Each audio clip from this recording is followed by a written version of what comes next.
Test 1. You will hear a number of different recordings, and you will have to answer questions on what you hear. There will be time for you to read the instructions and questions, and you will have a chance to check your work. All the recordings will be played once only. The test is in 4 sections. At the end of the test, you will be given 10 minutes to transfer your answers to an answer sheet. Now turn to Section 1. Section 1. You will hear a conversation between a clerk at the inquiries desk of a transport company and a man who is asking for travel information. First, you have some time to look at questions 1 to 5.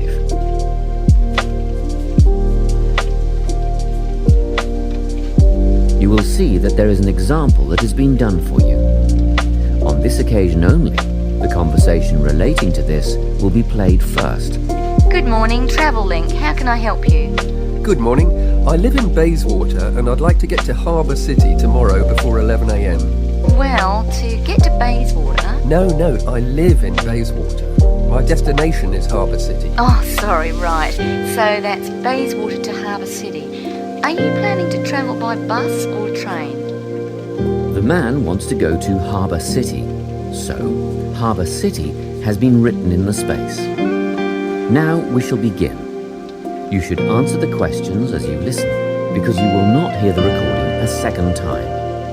Listen carefully and answer questions 1 to 5. Good morning, Travel Link. How can I help you? Good morning. I live in Bayswater and I'd like to get to Harbour City tomorrow before 11 a.m. Well, to get to Bayswater... No, I live in Bayswater. My destination is Harbour City. Oh, sorry. Right, so that's Bayswater to Harbour City. Are you planning to travel by bus or train? I don't mind really. Whichever option is faster, I suppose. Well, if you catch a railway express, that'll get you there in under an hour. Let's see. Yes, if you can make the 9:30 a.m. express, I'd recommend you do that. Great. Which station does that leave from? Helendale is the nearest train station to you. Did you say Helensvale? No, Helendale. That's Helendale. What's the best way to get to the Helendale station then? Well, hang on a minute while I look into that. Now, it seems to me that you have 2 options. Option 1 would be to take the 7:06 bus from the Bayswater Shopping Centre to Central Street. When you get there, you transfer to another bus which will take you to the station. Or the second option, if you don't mind walking a couple of kilometres, is to go directly to Central Street and get straight on the bus going to the train station. Okay, which bus is that? The 792 will take you to the station. I guess the walk will be good for me, so that might be the better option. What time do I catch the 792? There are 2 buses that should get you to the station on time. One just before 9 o'clock and one just after. But look, at that time of the morning it might be better to take the earlier one, just in case there's a traffic jam or something. The 8:55 is probably safer than the 9:05. Yeah, I don't want to miss the train, so I'll be sure to get on the 5 to 9 bus. Before you hear the rest of the conversation, you have some time to look at questions 6 to 10. Now listen and answer questions 6 to 10. By the way, how much will I have to pay in fares? Well, you can get a ticket on the bus for $1.80 cash, and you'll need $10 each way for the train. Wait, do you have a Travel Link card? No, but I can get one before tomorrow. Okay, well that'll make it considerably cheaper then. The bus will cost $1.50 each way, and the train to Harbour City will still cost $10 because you'll be travelling during peak hours in the morning, so no savings there, I'm afraid. However, if you could come back at an off-peak time... What does that mean? Well, if you could start your return journey before 5 p.m. or later than 7:30 in the evening... Actually, I wasn't planning on coming back till at least 8 o'clock anyway. Oh, in that case, you can make quite a saving if you use your Travel Link card. You did say you were planning to purchase one, didn't you? Yes, I'll pick one up later today. Good. That would mean your return train journey would only cost you $7.15 with your card. Thank you. Is there anything else I can help you with? Actually, there is. Do you know if I can use the Travel Link card on ferries? If you're thinking of the Harbour City ferries that go back and forth between the North and South Bank, those are the commuter ferries, then yes. A one-way trip costs $4.50, but with your card you'd make a 20% saving and only pay $3.55. So $3.55 for the commuter ferry. What about the tour boats? You mean the tourist ferries that go upriver on sightseeing tours? No, they only take cash or credit card. They're not part of the Travel Link company. Oh, I see. I don't suppose you know the cost of a tour? In actual fact, I do, because I took a friend on the trip upriver just last week. We decided on the afternoon tour, and that was $35 each, but I understand that you can do the whole day for $65. Thank you. You've been a great help. My pleasure. Enjoy your day out. That is the end of section 1. You now have half a minute to check your answers.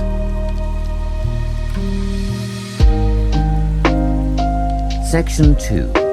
You will hear a guidance counsellor talking to a group of students. First, you have some time to look at questions 11 to 14.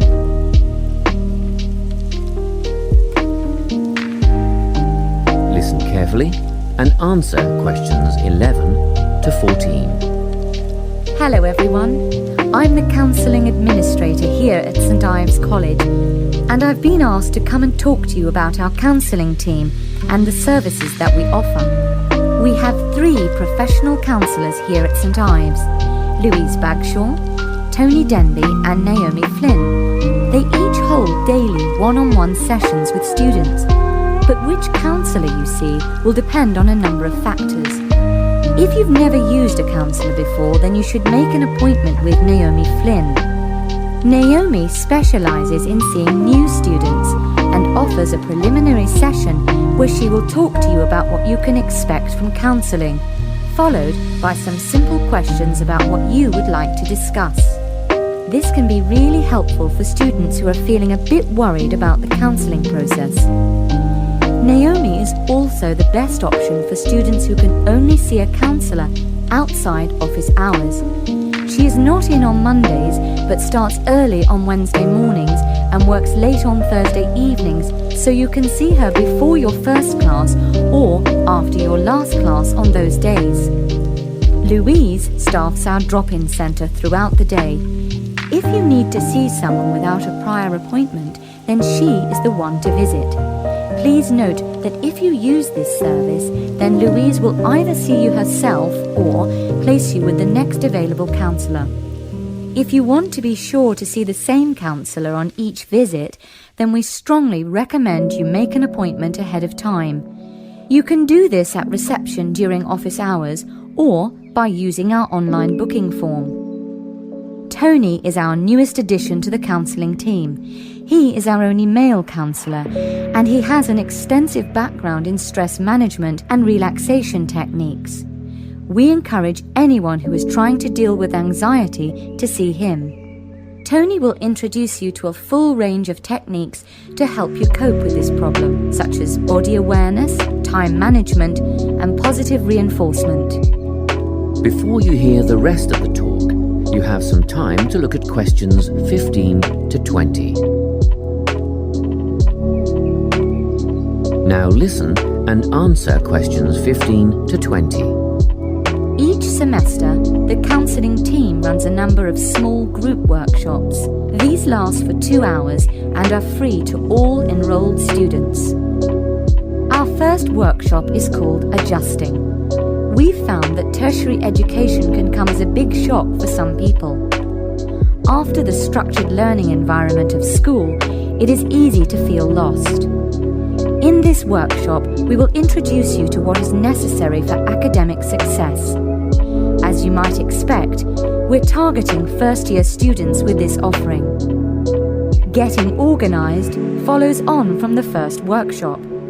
Here, we're going to help you break the habit of putting things off, get the most out of your time, and discover the right balance between academic and recreational activities. With Getting Organised, we're catering to a broader crowd, which includes all undergraduates and postgraduates.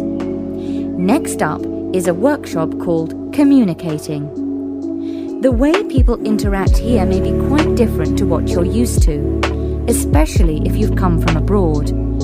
We'll cover an area that many foreign students struggle with: how to talk with teachers and other staff. We'll cover all aspects of multicultural communication. International students tend to get a lot out of this class, so we particularly encourage you to come along. But I must say that sometimes students from a local background find it helpful too, so everyone is welcome. The anxiety workshop is held later on in the year and deals with something you will all be familiar with: the nerves and anxiety that come when exams are approaching. Many students go through their entire academic careers suffering like this, but you don't have to. Come to this workshop and we'll teach you all about relaxation and how to breathe properly, as well as meditation and other strategies to remain calm. We've tailored this workshop to anyone who is going to sit exams. Finally, we have the motivation workshop. The big topic here is how to stay on target and motivated during long-term research projects. This workshop is strictly for research students, as less advanced students already have several workshops catering to their needs. Well, that's it. Thanks for your time. If you have any questions or want more information about our services, do come and see us at the counselling service. That is the end of section 2.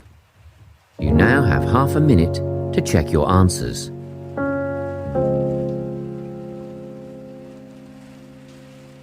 Section 3.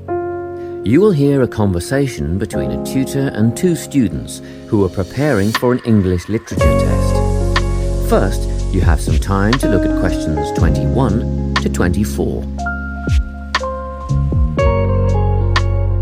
Listen carefully and answer questions 21 to 24. Hello, Lorna, Ian. Glad you could make it. You're the only 2 who put your names down for this literature tutorial, so let's get started, shall we? I want to run over some aspects of the novel The Secret Garden with you before the test next week. Be sure to take some notes and ask questions if you need. Hey Lorna, have you got a spare pen? Sure, here you are. Okay, so the story follows 2 key characters.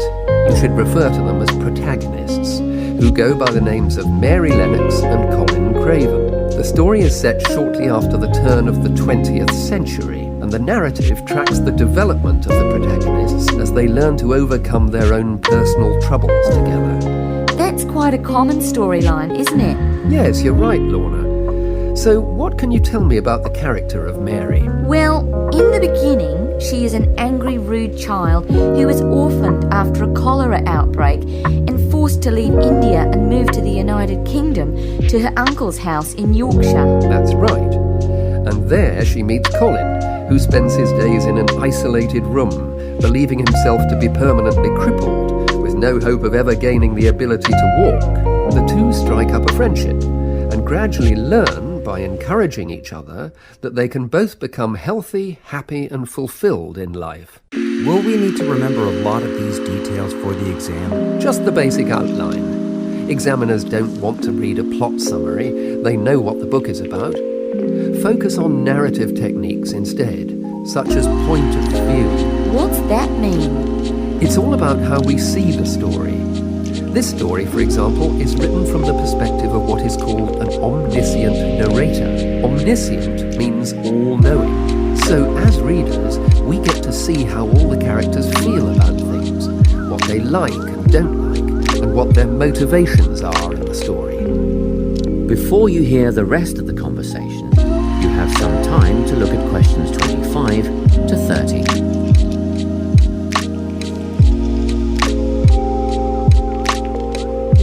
Now listen and answer questions 25 to 30. Won't it be hard to write a technical analysis? After all, it's a kid's book. Well, it was initially pitched at adults, you know. But over the years it has become seen as a more youth-orientated book. And you're right in a sense. The simple vocabulary and absence of foreshadowing make the story very easy to follow and ideally suited for children. But that doesn't mean there isn't much to analyse. Look at the symbolism, for instance. Symbols are things, right? Material things like objects that stand for abstract ideas. Absolutely, yes. And the author uses many of them. There's the robin redbreast, for example, which symbolises the wise and gentle nature that Mary will soon adopt. Note that the robin is described as not at all like the birds in India. Roses are used as well, as a personal symbol for Mistress Craven. You'll see they're always mentioned alongside her name, and Mistress Craven's portrait can also be interpreted as a symbol of her spirit. Are symbols just another name for motifs? No, motifs are a bit different. They don't have as direct a connection with something the way that a symbol does. Motifs are simply recurring elements of the story that support the mood. Are there any in this novel? Yes, two very important ones. The Garden of Eden is a motif. It comes up a few times in connection with the garden of the story. And then you've got the role that secrets play in the story. In the beginning, everything is steeped in secrecy, and slowly the characters share their secrets, and in the process move from darkness to lightness, metaphorically, but also in the case of Colin, quite literally. His room in the beginning has the curtains drawn, and he appears at the end in the brightness of the garden. Anything else we need to know about? Yes, nearly all novels explore universal concepts that everyone has experienced. Things like love, family, loneliness, friendship. These are called themes. The Secret Garden has a few themes that all centre on the idea of connections. The novel explores, for example, the way that health can determine and be determined by our outlook on life. As Colin's health improves, so too do his perceptions of his strength and possibility. The author also examines the link between our environment and our physical and emotional prosperity. The dark, cramped rooms of the manor house stifle the development of our protagonists. The garden and natural environments allow them to blossom, just as the flowers do. Finally, this book looks at connections between individuals, namely Mary and Colin. This necessity of human companionship is the novel's most significant theme, because none of their development as individuals would have occurred without their knowing each other.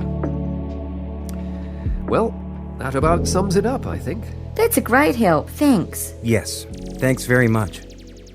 That is the end of section 3. You now have half a minute to check your answers.